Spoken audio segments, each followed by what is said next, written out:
Welcome to another episode of the Contagious Culture podcast. I am your host, Kyle King, and the goal of this podcast is to help you create an ecosystem of academic excellence. For the last 2 weeks, we've talked about this idea of the 4 stages of fundraising. The first week, we just broke down what the 4 stages were. Last week, we talked about the importance of developing and activating your development team. And this week, we're going to continue to build upon that. And the second step of this process, the second stage of this fundraising journey is how to attract stakeholders and donors to your school.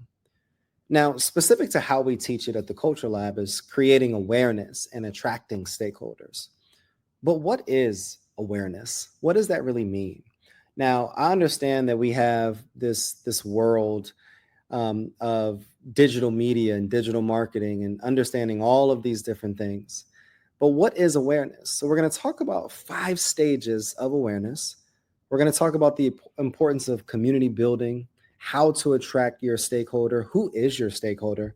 And obviously at the end, we're going to talk about what is contagious culture and how, when infused correctly in your school organization, it can create an ecosystem of academic excellence. As an entrepreneur, as an author, as a business coach, as all of these various hats that I've worn in some way or some time in my life, I understand what the importance of awareness really means. Awareness is simple. How do I bring attention to what I am doing? Whether that is a brand, whether that I'm getting someone to vote for me, whatever it is, how can I get attention or eyeballs on the various thing that I'm doing? There's 5 stages of awareness that I want to talk about today before we continue to build upon how we use this information to be able to connect it back to fundraising for our specific school. So hopefully you have something to write with. And if you have any questions, any comments, put them in the chat below and get your question answered. And if I don't get to it this specific episode, I promise I'll either create another episode specifically for that question or I'll answer it in the comments below. All right. So there's 5 stages of awareness and stakeholder attraction.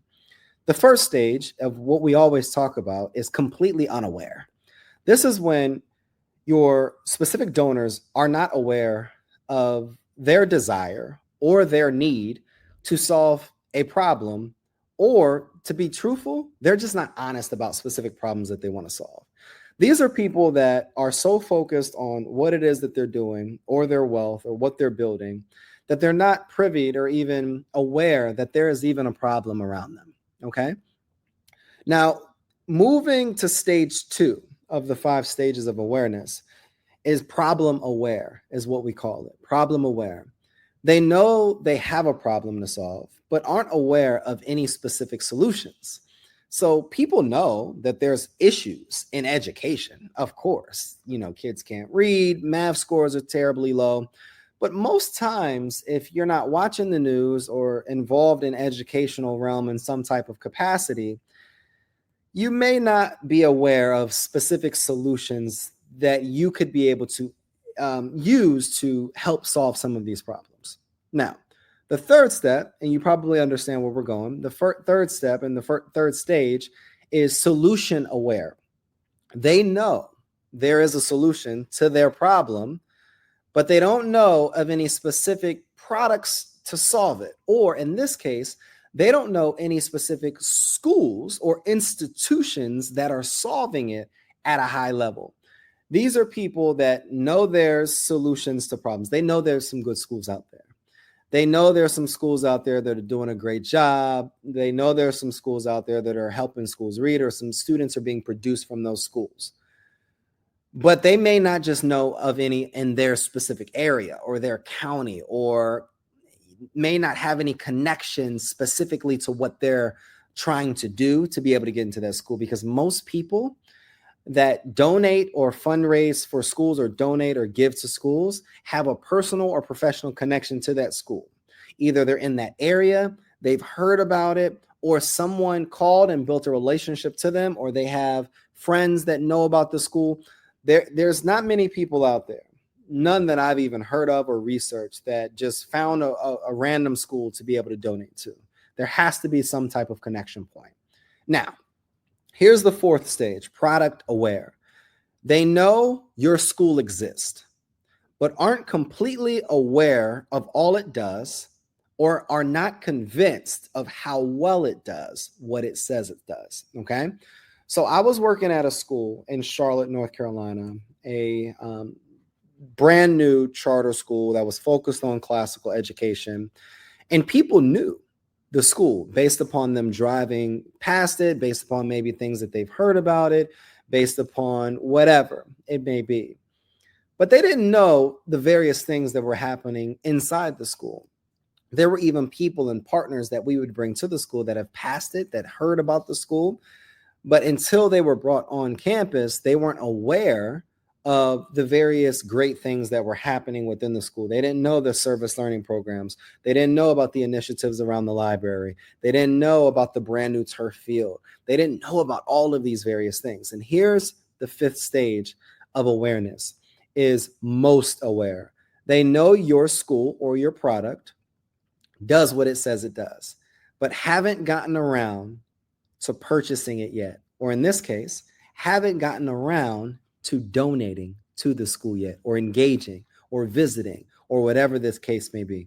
This may be a school in your area or in your state that you know is a top performing school. You've heard about them, you've seen them on US Best News, or a lot of times in this case, these may be schools that have amazing athletic programs, like the St. Anthony's out of New Jersey, or specific schools in certain areas that produce athletes at a high level. You may understand that school because that professional athlete went there.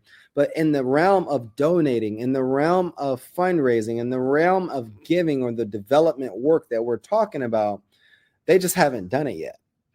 The goal of creating awareness and attracting stakeholders is to move people that are unaware and driving them and creating so much awareness, so much value, so much, creating so much intention and engagement to the point where they're most aware, but not just most aware, what we call is attracted to it and committed, and they're becoming committed stakeholders.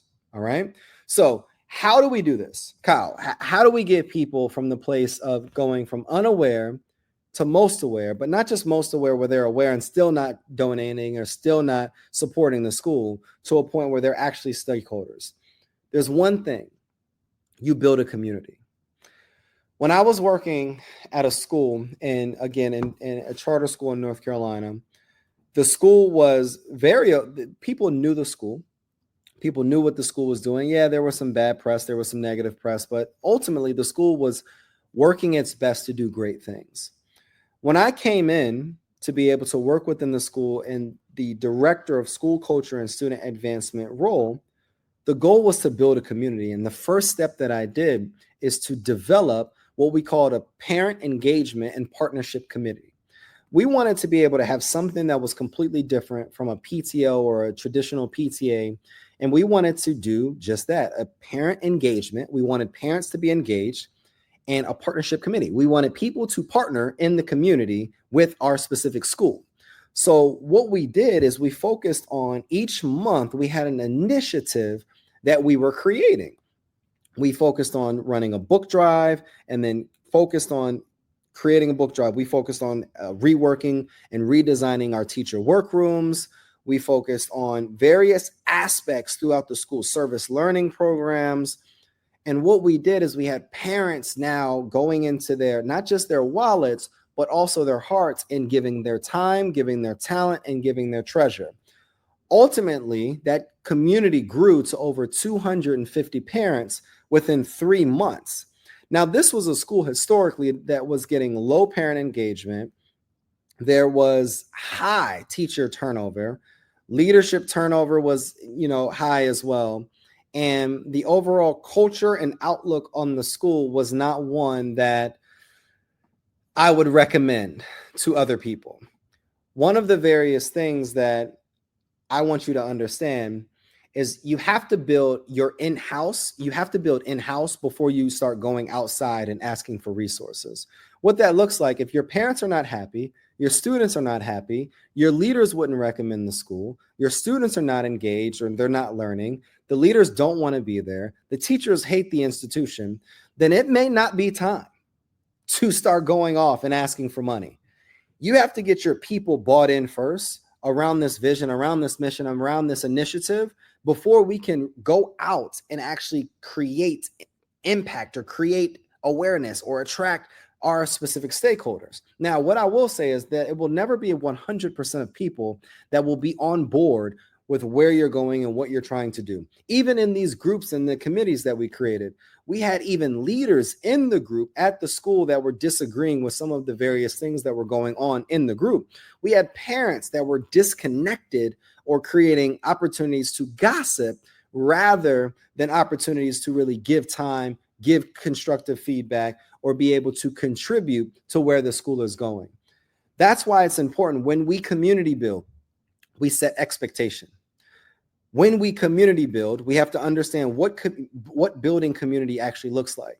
It's building community around a specific goal, mission, and objective, and then creating boundaries around that goal, mission, and objective that removes and creates an exclusivity to the people that are in this community, that removes a lot of the negativity, removes a lot of the Debbie Downers or the people that don't have anything positive to contribute. And why I say a lot of them, because you're never going to be able to remove all of them. That's just life. So the second step to creating awareness is to build a community, whether that's a committee, whether that's a group of individuals. What we would recommend, like last week when we talked about building your development team, this is your development team. You want to build community around that team. Now, what is the next step? The next step, once we have our community, once we understand the stages of awareness, the next step is to build what we call your ICP. Now, recently I heard this term and I used to call it something completely different, but I like ICP a lot better. Your ICP is ideal customer profile. What I usually used to say is you have to create a character. There's four things that you have to do with your ICP. You have to identify them, you have to contact them, communicate with them, and close them. That's it. Let's write this down again. Identify, connect or contact, communicate, and close. That is your job. That is your job with this group. That's your job in your community, and that's your job as a leader with this specific initiative as well. Now, what is an ICP? It's your target audience. It's your avatar. There's been so many words thrown out there, but this is what I call your character. If you were to look at the perfect donor, I'm going to give you 5 components of this specific donor, but what are some things that you would like them to do? What would you like them? How would you like to engage with them? How would you want to work with them?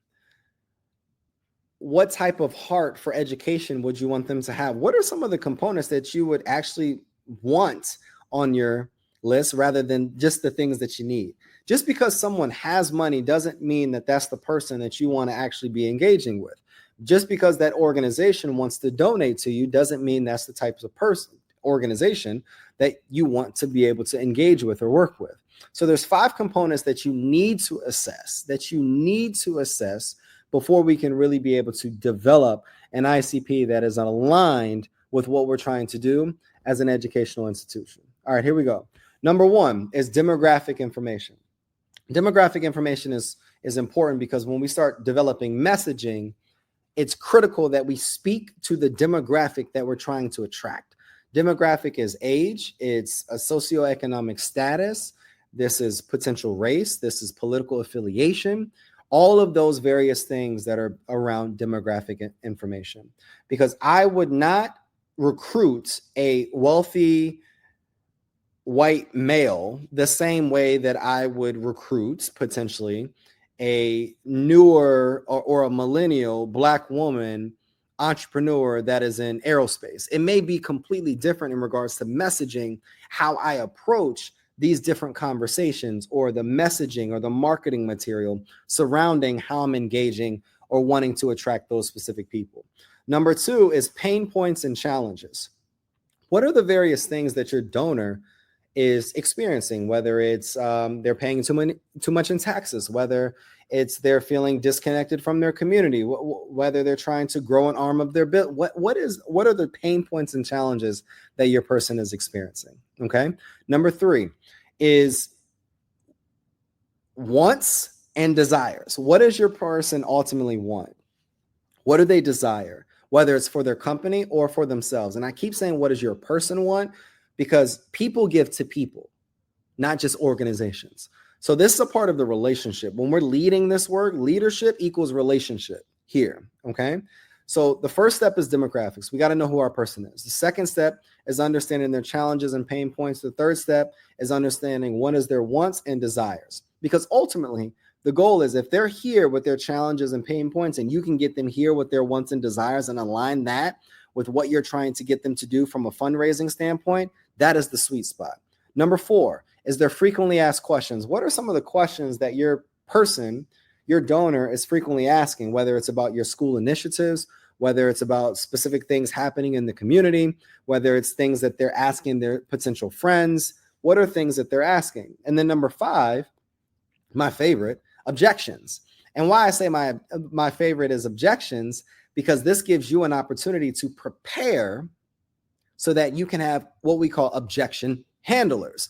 If someone says, well, this is not a good time, then what is going to be your objection to being able to say that? If someone says, well, I don't donate to schools, well, what's going to be your objection when they say that? If someone says, well, I can't do $10,000, then what is going to be your objection to when they say that? Okay. So these are the 5 components that will help you first identify who these people are. Then the second step is contacting them. Now, how are you going to contact them? This is one of the questions that I get all the time. You know, Kyle, I know the people that I should be reaching out to, but how do I contact them? Well, how do you contact anyone? There's LinkedIn, there's Instagram, there's email, there's events where you can meet people in person. There's cold emails, there's cold phone calls. There's a lot of other tools out there where you can engage with people.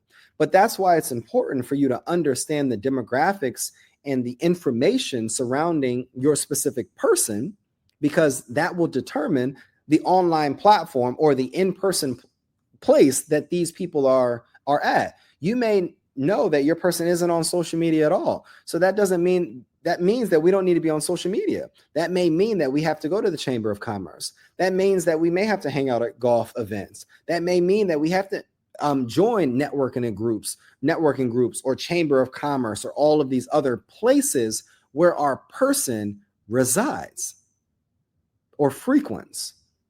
Then the third step is communicating with them. I believe that it's important in anything when we're building a cadence, when we're building awareness, to have clear communication cadence, rules, and expectations. The first step is to communicate directly. Hey, John, my name is Kyle King. I oversee this school. I noticed that you were doing this and I absolutely love the work. Would love to grab coffee with you. Let's say they do coffee. After that, I follow up with the specific key components of the conversation and say, hey, I'm going to keep you in touch. I'm going to keep you in mind with various things that we have going on. Maybe you invite them to the school for a tour, whatever the case may be. Let's say they don't follow up. Then you send them another follow-up a week later. Then another follow-up, potentially a week later. If they don't follow up if they don't reach back out after 3 times, then I would step back and maybe follow up every other month. Okay. But the goal is to be able to communicate with them enough where they don't forget you, but don't communicate them too much where you feel like you're getting on their nerves. This is relationship building. Also, this is one of the conversation questions that you actually ask in that initial conversation that you're having that I would recommend. Hey, John, I know eventually I'd love for you to be able to support the school, and I want to be able to continue to build this relationship. I want to be mindful of your time and your capacity. What would be a good follow-up sequence or cadence for you? Is weekly, is monthly, is bi-monthly, is quarterly? What would work best for you? Because I don't want to get you out of our pipeline, but I want to be able to continue to build this relationship and let them communicate to you what works best for you. Now, from a system and automation standpoint, what you could do is once they join your newsletter or join your platform or whatever the case may be, you could have a specific bubble on there that says, hey, when do you want us to reach out to you? Weekly, quarterly, monthly, daily. And then have them click the box that works best. And then that can automatically follow up with them based upon your cadence. And then if you have a CRM, which is a customer relationship management tool, what this will allow you to do is now have people in specific groups, in specific tags based upon the communication cadence. And then when you send out follow-ups, it will align with that specific task, okay? And then the fourth step as a part of building your ICP pro or your profile is closing them. Now we're going to talk next week on crafting the value ask. Oh, that's my favorite when we're going to be talking about sales. But there's just some things that you have to have in place before we're asking people for money, okay? There's some specific tools that you need to turn strangers into stakeholders. Because I think a lot of times what we realize is that people have this false sense of confidence and they think they're just going to go out there and ask people for hundreds of thousands of dollars, but you don't have systems and you're frankly just not ready. One of the questions that I asked last week, if you got $5 million today anonymously, where would you put the money? And that is the problem with education, is that there's money coming in from all places, but the money is not being allocated to the best of its ability. And that's why students are experiencing the things that they're experiencing in school. That's why teachers are underpaid. That's why leaders don't know how to manage or advance or maximize resources within schools. This is why, because we haven't been coached or taught how to understand. This is week one. This was stage one of the fundraising model, how to be clear with the goals and understand how to attach this with mission-driven leadership initiatives. So there's some tools that I want you to implement, okay? So we have to have a traffic source. How are we communicating and sharing our message? Whether this is through newsletters, whether this is through platforms like MailChimp, whether this is through LinkedIn or social media or through YouTube videos, whether this is through articles, through platforms like Medium. How are we sharing our message? Are we connected with local news outlets or media outlets? Are we on the radio? How do people hear about us? That's one question that I want you to ask yourself. The next question is, what is the collateral that we are creating and what tools are we using to create it? Whether that's Adobe, whether that is obviously Canva, which is a free platform and it's completely free for educators and your school. So that's a platform that I would highly, highly recommend. So how are we creating the assets for our specific school? Do we have partnerships like a print shop or a graphic designer within our specific school that can design these various things for us? Okay. How are we learning? Here's a third question. How are we learning about our specific target audience or our donors, whether it's tools like Typeform or SurveyMonkey or Google Form, tools that you can learn and you can interview and you can survey these people so that we can be able to recreate and reposition this content so that we can push it back out, okay? How are we managing this process? That's why I mentioned a customer relationship management tool. This will allow us to manage the communication and where people are as a part of the deal stage. How are we even finding donors and assessing where they give money to? Platforms like Donor Choose are out there to be able to assess the various people, where they're giving. But let me say this. It's a dramatic pause for you.